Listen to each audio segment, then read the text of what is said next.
Welcome to this explainer. Today, we are unpacking a truly fascinating technical publication portfolio straight from Bibe magazine. We're going to be focusing on the groundbreaking research of Dr. Melvin Sewell, and trust me, you'll want to hear this.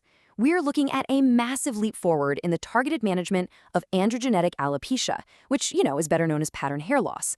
For decades, the science of hair restoration has basically been trapped in this rigid set of compromises.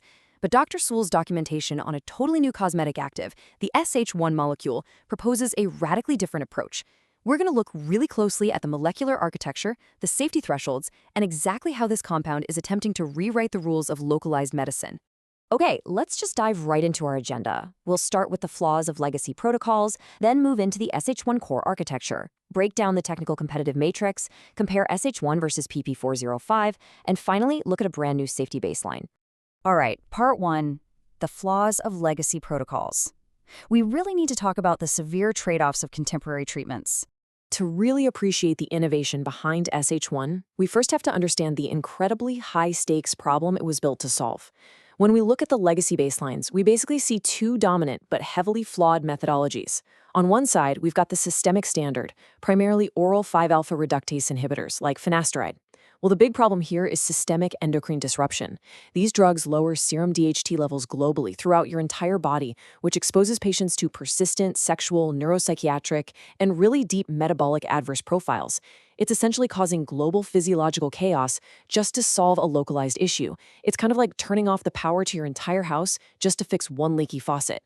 Then on the other side, we have the topical standard, like minoxidil, which acts as a non-specific vasodilator. The primary failure with this one is inadequate dermal retention and a really low baseline receptor binding affinity. It simply fails to successfully displace native DHT at the cellular level. So these dominant retail therapeutics mostly just slow down cell death. They don't actually actively restore the microenvironment. Moving on to part two, the SH1 core architecture. Let's look at this highly localized geometric solution. By completely abandoning those outdated systemic boundaries we just talked about, Dr. Sewell's research pivots to a highly localized pathway. Now, what's really interesting here is the lock and key geometry. SH1 is a proprietary, non-steroidal compound engineered around a remarkably rigid tetracyclic scaffold. Because of this exact, highly specific shape, it acts as the perfect key, fitting incredibly tightly right into the human androgen receptor's hydrophobic ligand-binding domain. This structural integration effectively jams the signal, specifically those co-activator recruitment loops that literally causes hair miniaturization. And since the action is purely a localized competitive block right at the receptor level, the hair follicle is completely protected from DHT without requiring any systemic hormone manipulation at all. It operates purely where it's applied. The quantitative power backing up this design is just incredible. While the exact corporate figures are kept proprietary, the standardized pharmacological baselines are absolutely exceptional.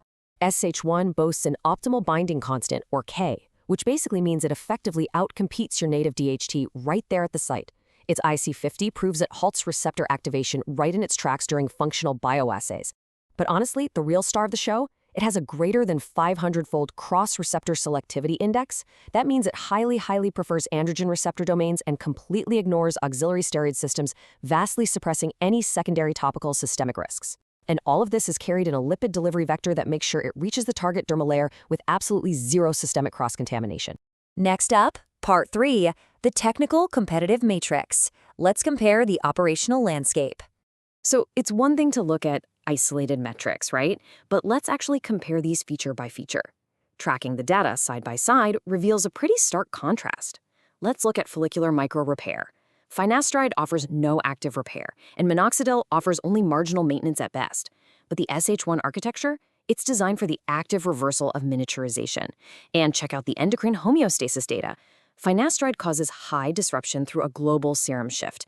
SH1, on the other hand, ensures complete preservation of your endocrine system through purely local action. It achieves a high competitive clearance profile to actually displace DHT, something minoxidil has zero value in doing.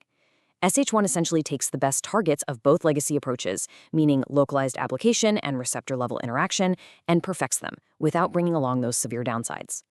All right, part four, SH1 versus PP405. We're going to be analyzing the Zenodo diagnostic comparison.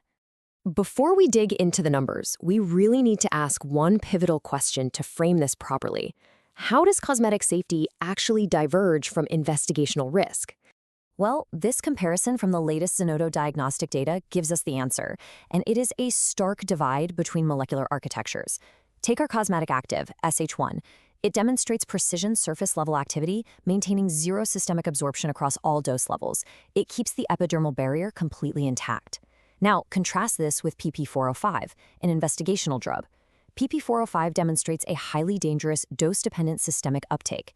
As the dose increases to those therapeutic levels, it aggressively infiltrates the dermal layer and actually breaches critical systemic safety thresholds.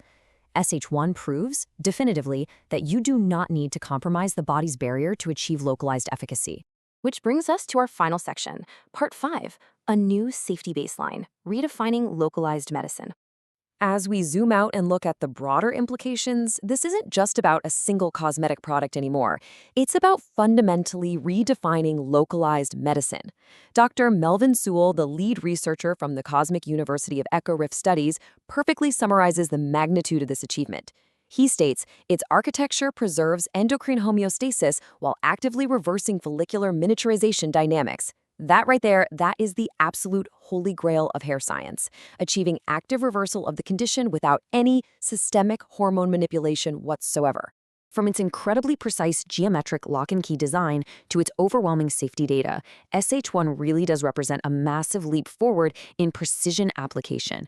So I want to leave you with this to chew on. What does this zero systemic approach actually mean for the future of localized medicine? Because if we can engineer a compound this precise just for the hair follicle, the possibilities for truly side effect-free treatments across all of dermatology are pretty much boundless. Thank you so much for joining me on this explainer, and remember to always keep questioning the science behind the surface.